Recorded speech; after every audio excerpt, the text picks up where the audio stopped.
ಚಿಂದಿ ಉಡಾಯಿಸೋ ಖಾರ ಬಣ್ಣ ರುಚಿಯನ್ನು ನೀಡುತ್ತದೆ. ಮೆಣಸಿನ ಪುಡಿ ಚಿಂದಿ ಉಡಾಯಿಸೋ ಖಾರ ಬಣ್ಣ ರುಚಿ. ಮುಖ್ಯಮಂತ್ರಿ ಸಿದ್ದರಾಮಯ್ಯ ಮತ್ತೆ ದೆಹಲಿ ಪ್ರವಾಸವನ್ನ ಕೈಗೊಳ್ತಾ ಇದ್ದಾರೆ. ಆಗಸ್ಟ್ 2ಕ್ಕೆ ವಿಚಾರ ಸಂಕಿರಣದಲ್ಲಿ ಭಾಗಿಯಾಗಲಿದ್ದಾರೆ ಸಿಎಂ. ಎಐಸಿಸಿಯ ಕಾನೂನು ಘಟಕದ ವಿಚಾರ ಸಂಕಿರಣ ಆಗಸ್ಟ್ 2ರಂದು ದೆಹಲಿಯಲ್ಲಿ ನಡೆಯಲಿದೆ ಕಾರ್ಯಕ್ರಮದ ಬಳಿಕ ಸೋನಿಯಾ ಗಾಂಧಿ ರಾಹುಲ್ ಅನ್ನ ಭೇಟಿಯಾಗಲಿದ್ದಾರೆ. ಸೋನಿಯಾ ಗಾಂಧಿ ರಾಹುಲ್ ಗಾಂಧಿಗೆ ಸಮಯವನ್ನ ಕೇಳಲಿದ್ದಾರೆ ಸಿಎಂ.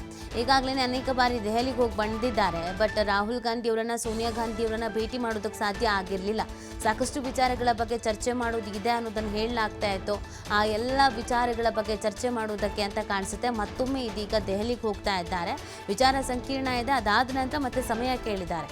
ಸೊ ಇಲ್ಲೇನಾದರೂ ಭೇಟಿ ಆದರು ಅಂತಂದರೆ ಆಗಸ್ಟ್ 2ಕ್ಕೆ ವಿಚಾರ ಸಂಕಿರಣ ಮುಗಿಸ್ಕೊಂಡು ಆ ನಂತರ ಇಲ್ಲೇನಾದರೂ ಇಲ್ಲಿ ರಾಹುಲ್ ಗಾಂಧಿ ಅವರನ್ನು ಮತ್ತು ಸೋನಿಯಾ ಅವರನ್ನು ಭೇಟಿ ಆದರು ಅಂತಂದರೆ ಯಾವೆಲ್ಲ ವಿಚಾರವನ್ನು ಪ್ರಸ್ತಾಪಿಸ್ತಾರೆ, ಏನು ಚರ್ಚೆ ಮಾಡ್ತಾರೆ, ಯಾವ ನಿರ್ಧಾರವನ್ನು ಅಲ್ಲಿ ತಿಳಿಸಲಾಗುತ್ತೆ, ಅದಾದ ನಂತರ ಮುಂದಿನ ಬೆಳವಣಿಗೆಗಳು ಏನು ಅನ್ನೋದು ಸಹಜವಾಗಿರುವಂಥ ಕುತೂಹಲ ಇದೆ.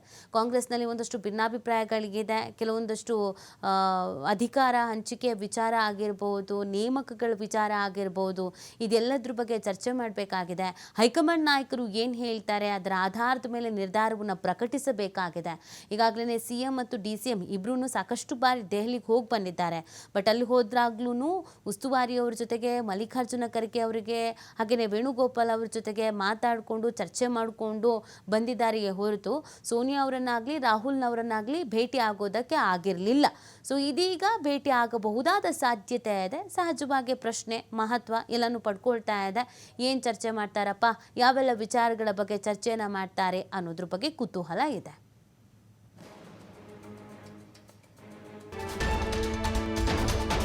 ಇದೇ ಸಂದರ್ಭದಲ್ಲಿ ಮತ್ತೊಮ್ಮೆ ಈ ಪವರ್ ಶೇರಿಂಗ್ ವಿಚಾರವನ್ನು ಪ್ರಸ್ತಾಪಿಸ್ತಾರ ಸಿಎಂ ಅನ್ನೋದು ಪ್ರಶ್ನೆ. ಸೋನಿಯಾ ಗಾಂಧಿ ರಾಹುಲ್ ಗಾಂಧಿ ಮುಂದೆ ವಿಷಯವನ್ನ ಪ್ರಸ್ತಾಪ ಮಾಡ್ತಾರಾ ಅನ್ನೋ ಪ್ರಶ್ನೆ. ಈಗಾಗಲೇ ಬದಲಾವಣೆ ವಿಚಾರಕ್ಕೆ ಖುದ್ದು ಸಿಎಂ ಸ್ಪಷ್ಟನೆ ಕೊಟ್ಟಿದ್ದಾರೆ. ಆದರೂ ಸೋನಿಯಾ ರಾಹುಲ್ ಜೊತೆ ಚರ್ಚೆಯನ್ನ ನಡೆಸಲಿದ್ದಾರೆ ಸಿಎಂ. ಪಕ್ಷದಲ್ಲಿ ಶುರುವಾಗಿರುವಂಥ ಗೊಂದಲಕ್ಕೆ ಈ ಮುಖಾಂತರವಾಗಿ ತೆರೆ ಇಳಿಬೇಕು ಅಂತ ಮನವಿ ಮಾಡಬಹುದಾದ ಸಾಧ್ಯತೆ ಇದೆ. ಖುದ್ದಾಗಿ ಡಿಕೆಶಿಗೆ ಸೂಚನೆ ನೀಡಿ ಅಂತ ಮನವಿ ಮಾಡ್ತಾರ ಸಿಎಂ ಅನ್ನೋದು ಒಂದು ಪ್ರಶ್ನೆ.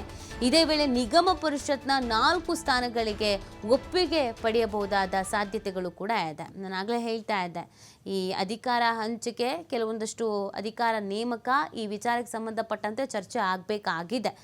ರಾಹುಲ್ ಗಾಂಧಿ ಅವರು ಬಂದ ನಂತರ ಚರ್ಚಿಸಿ ನಿರ್ಧಾರ ತೆಗೆದುಕೊಂಡು ಹೇಳ್ತೀವಿ ಅಂತ ಹೇಳಿ ಕಳಿಸಿದ್ರು ಲಾಸ್ಟ್ ಟೈಮ್ ಕೂಡ.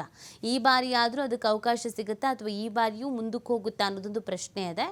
ಎಲ್ಲದಕ್ಕಿಂತ ಹೆಚ್ಚಾಗಿ ಸದ್ಯ ರಾಜಕಾರಣದಲ್ಲಿ ಸಿಕ್ಕಾಪಟ್ಟೆ ಸದ್ದು ಆಗ್ತಾ ಇರೋದು ಪವರ್ ಶೇರಿಂಗ್.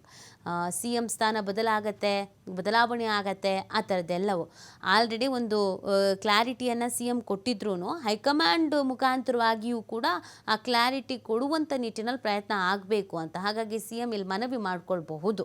ಈ ಬಗ್ಗೆ ಮತ್ತಷ್ಟು ಮಾಹಿತಿಯನ್ನು ನೀಡ್ತಾರೆ ನಮ್ಮ ಪ್ರತಿನಿಧಿ ಶಿವು ಲೈವ್ನಲ್ಲಿ ಜಾಯ್ನ್ ಆಗ್ತಾ ಇದ್ದಾರೆ. ಶಿವು, ಸಿದ್ದರಾಮಯ್ಯನವರು ದೆಹಲಿಗೆ ಹೋಗ್ತಾರೆ ಅಂದರೆ ಸಹಜವಾಗಿ ಎಲ್ರಿಗೂ ಇರುವಂಥ ಪ್ರಶ್ನೆ, ಹಾಗಿದ್ರೆ ಈ ಪವರ್ ಶೇರಿಂಗ್ ವಿಚಾರ ಆಗಿರ್ಬೋದು ಅಥವಾ ಪರಿಷತ್ನ ವಿಚಾರ ಆಗಿರ್ಬೋದು, ಇದ್ರ ಬಗ್ಗೆ ಮಾತಾಡ್ಕೊಂಡು ಬರ್ತಾರೆ, ಒಂದು ಫೈನಲ್ ಡಿಸಿಷನ್ ತೆಗೆದುಕೊಳ್ತಾರ, ಒಂದು ತಾರ್ಕಿಕ ಅಂತ್ಯ ಅನ್ನೋದು ಸಿಗುತ್ತಾ ಅಂತ. ಸೊ ಈ ಬಾರಿ ಅವಕಾಶ ಅದಕ್ಕೇನಾದರೂ ಇದೆಯಾ? ರಾಹುಲ್ ಗಾಂಧಿ ಅವರನ್ನ ಸೋನಿಯಾ ಗಾಂಧಿ ಅವರನ್ನ ಭೇಟಿ ಆಗುವಂಥದ್ದು, ಚರ್ಚೆ ಮಾಡುವಂಥದ್ದು?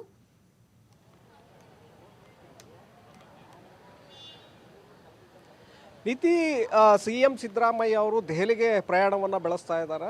ದೆಹಲಿಗೆ ಭೇಟಿ ಕೊಟ್ಟಂಥ ಸಂದರ್ಭದಲ್ಲಿ ವರಿಷ್ಠರನ್ನು ಭೇಟಿ ಮಾಡ್ತಾರೆ. ವರಿಷ್ಠರ ಜೊತೆ ಈ MLCಗಳ ಆಯ್ಕೆ ಬಗ್ಗೆ ಮತ್ತು ನಿಗಮ ಮಂಡಳಿ ನಿರ್ದೇಶಕರು ಮತ್ತು ಅಧ್ಯಕ್ಷರ ಆಯ್ಕೆ ಬಗ್ಗೆ ಕೂಡ ಚರ್ಚೆಯನ್ನು ಮಾಡ್ತಾರೆ. ಈಗಾಗಲೇ ಹಿಂದೆ 2-3 ಬಾರಿ ಅವರು ದೆಹಲಿಗೆ ಹೋಗಿ ವೇಣುಗೋಪಾಲ್ ಆಗಿ ACC ಅಧ್ಯಕ್ಷರನ್ನು ಭೇಟಿ ಮಾಡಿದರು. ಆದರೆ ರಾಹುಲ್ ಗಾಂಧಿ ಅವರು ಭೇಟಿಗೆ ಅವಕಾಶವನ್ನು ಕೊಟ್ಟಿರಲಿಲ್ಲ. ಆದರೆ OBC ಕಾರ್ಯಕ್ರಮದಲ್ಲೇ ರಾಹುಲ್ ಗಾಂಧಿ ಅವರ ಗಮನಕ್ಕೆ ವಿಚಾರಗಳನ್ನು ತಂದಿದ್ರು. ಪ್ರತ್ಯೇಕವಾಗಿ ರಾಹುಲ್ ಗಾಂಧಿ ಅವರನ್ನು ಸೋನಿಯಾ ಗಾಂಧಿ ಅವರನ್ನು ಭೇಟಿ ಮಾಡಬೇಕು ಅನ್ನುವಂತಹ ಉದ್ದೇಶವನ್ನು ಮುಖ್ಯಮಂತ್ರಿಗಳು ಇಟ್ಕೊಂಡಿದ್ದಾರೆ. ಯಾಕೆಂದರೆ ಈ ಪವರ್ ಶೇರಿಂಗ್ ವಿಚಾರದಲ್ಲಿ ಈಗಾಗಲೇ ಸಾಕಷ್ಟು ಚರ್ಚೆಗಳಾಗ್ತಾ ಇರೋದ್ರಿಂದ 2.5 ವರ್ಷಗಳ ನಂತರ ಮುಖ್ಯಮಂತ್ರಿಗಳು ಅಧಿಕಾರವನ್ನು ಬಿಟ್ಕೊಡ್ಬೇಕು, DK ಶಿವಕುಮಾರ್ ಅವರಿಗೆ ಅವಕಾಶವನ್ನು ಮಾಡಿಕೊಡ್ಬೇಕು ಅನ್ನುವಂಥ ಚರ್ಚೆಗಳು ನಡೀತಾ ಇರೋದ್ರಿಂದ ಈ ರೀತಿಯಾದಂಥ ಒಪ್ಪಂದಗಳು, ಅಂದರೆ ಏನು ಚರ್ಚೆ ಇದು ಶುರುವಾಗಿದೆ ರಾಜ್ಯದಲ್ಲಿ, ಎಲ್ಲೋ ಒಂದು ಕಡೆ ಕಾಂಗ್ರೆಸ್ ಮುಖಂಡರು ಮತ್ತು ಕಾರ್ಯಕರ್ತರಲ್ಲಿ ಸಾಕಷ್ಟು ಗೊಂದಲಗಳನ್ನು ಉಂಟು ಮಾಡ್ತಾ ಇದೆ. ಹಾಗಾಗಿ ಇದಕ್ಕೆ ಕಡಿವಾಣವನ್ನು ಹಾಕಬೇಕು ಅನ್ನುವಂಥ ನಿಟ್ಟಿನಲ್ಲಿ ಅವರ ಜೊತೆ ಚರ್ಚೆಯನ್ನು ಮಾಡಲಿದ್ದಾರೆ. ಸೊ ಹಾಗಾಗಿ ಮುಖ್ಯಮಂತ್ರಿಗಳ ಭೇಟಿ ಸಾಕಷ್ಟು ಕುತೂಹಲವನ್ನು ಮೂಡಿಸ್ತಾ ಇದೆ. ಕಾರಣ ರಾಹುಲ್ ಗಾಂಧಿ ಅವರ ಭೇಟಿಗೆ ಅವಕಾಶವನ್ನು ಸಿಕ್ಕಿದ್ದೇ ಆದರೆ, ಯಾಕೆಂದರೆ ಹಿಂದೆ ದೆಹಲಿಯಲ್ಲೇ ಹೈಕಮಾಂಡ್ ಅಂಗಳದಲ್ಲೇ ನಾನು 5 ವರ್ಷಗಳ ಕಾಲ ಮುಖ್ಯಮಂತ್ರಿಯಾಗಿ ಮುಂದುವರಿತೇನೆ ಅನ್ನುವಂಥ ಮಾತನ್ನು ಬಹಳ ಸ್ಪಷ್ಟವಾಗಿ ಸಿದ್ದರಾಮಯ್ಯ ಅವರು ಹೇಳಿದರು. ಹಾಗಾಗಿ ಜೊತೆಗೆ ಇತ್ತೀಚೆಗೆ ಅವರ ನಡವಳಿಕೆಗಳನ್ನು ಕೂಡೋದ್ರೆ ನಾವು ಗಮನಿಸ್ಬೋದಾಗತ್ತೆ. ಯಾಕೆಂದರೆ ಬಹಳಷ್ಟು ಅಗ್ರೆಸಿವ್ ಆಗ್ತಾ ಇದ್ದಾರೆ ಸಿದ್ದರಾಮಯ್ಯ ಅವರು ಇತ್ತೀಚೆಗೆ. ಯಾಕೆಂದರೆ 2013-18ರ ಅವಧಿಯಲ್ಲಿ ಯಾವ ರೀತಿಯಾಗಿ ಅವರ ವರ್ಚಸ್ಸಿತ್ತು, ಇತ್ತೀಚೆಗೆ ಅವರ ವರ್ಚಸ್ಸು ಕೂಡ ಅದೇ ರೀತಿಯಾಗಿ ಆಗ್ತಾ ಇದೆ. ಜೊತೆಗೆ 5 ವರ್ಷಗಳ ಕಾಲ ನಾನು ಯಾವುದೇ ಕಾರಣಕ್ಕೂ ಕೂಡ ಅಧಿಕಾರವನ್ನು ಬಿಟ್ಕೊಡೋದಿಲ್ಲ ಅನ್ನುವಂತಹ ನಿಟ್ಟಿಗೆ ಸಿದ್ದರಾಮಯ್ಯ ಬಂದಂತೆ ಕಾಣಿಸ್ತಾ ಇದೆ. ಹಾಗಾಗಿ ಅವರ ಆಪ್ತ ಬಳಗ ಏನಿದೆ, ಆಪ್ತ ಬಳಗ ಕೂಡ ಈಗ ಸಾಕಷ್ಟು ಬೆಂಬಲವನ್ನು ಅವರಿಗೆ ಕೊಡ್ತಾ ಇದೆ. ಮತ್ತೊಂದು ಕಡೆ ಈಗ ನೋಡ್ತಾ ಇರ್ಬೋದು, ಕಳೆದ 2 ದಿನಗಳಿಂದಲೂ ಕೂಡ ಶಾಸಕರು ಮತ್ತು ಸಚಿವರ ಸಭೆಯನ್ನು ಮಾಡ್ತಾ ಇದ್ದಾರೆ. ಈಗ ಇವತ್ತು ಕೂಡ ಶಾಸಕರು ಸಚಿವರ ಜೊತೆ ಸಭೆ ಇದೆ, ನಾಳೆ ಕೂಡ ಸಭೆ ಇದೆ. ಇಲ್ಲಿ ಶಾಸಕರನ್ನು ವಿಶ್ವಾಸಕ್ಕೆ ತೆಗೆದುಕೊಳ್ಳುವಂಥ ಪ್ರಯತ್ನವನ್ನು ಮುಖ್ಯಮಂತ್ರಿಗಳು ಮಾಡ್ತಾ ಇದ್ದಾರೆ. ಈ ಸಭೆಗೆ ಡಿ ಕೆ ಶಿವಕುಮಾರ್ ಅವರನ್ನು ಕರಿತಾ ಇಲ್ಲ. ಯಾಕೆಂದರೆ ಡಿ ಕೆ ಶಿವಕುಮಾರ್ ಅವರು ಇಲ್ಲದೇನೆ ಈ ಸಭೆಯನ್ನು ನಡೆಸ್ತಾ ಇರೋದ್ರಿಂದ ಒಂದು ಕಡೆ ಅವ್ರಿಗೂ ಕೂಡ ಸ್ಪಷ್ಟವಾದಂಥ ಸಂದೇಶವನ್ನು ಕೊಟ್ಟಂತೆ ಕಾಣಿಸ್ತಾ ಇದೆ. ನನ್ನ ಪರಮಾಧಿಕಾರ ಇದು, ಹಾಗಾಗಿ ನಾನು ಶಾಸಕರ ಸಚಿವರ ಸಭೆಯನ್ನು ಕರಿತಾ ಇದ್ದೀನಿ, ಬೇರೆಯವರ ಅವಶ್ಯಕತೆ ಇಲ್ಲ ಅನ್ನುವಂತಹ ಒಂದು ಮೆಸೇಜನ್ನು ಇಲ್ಲಿ ಕೊಟ್ಟಂತೆ ಕಾಣಿಸ್ತಾ ಇದೆ ಸಿದ್ದರಾಮಯ್ಯ ಅವರು.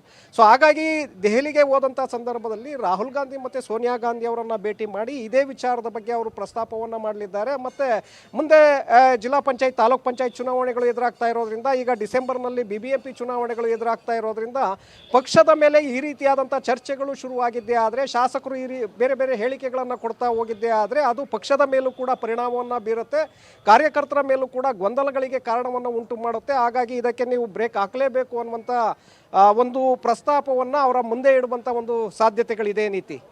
ಥ್ಯಾಂಕ್ ಯು ಶಿವ, ತಮ್ಮನ್ನ ಡೀಟೇಲ್ಸ್ಗಾಗಿ.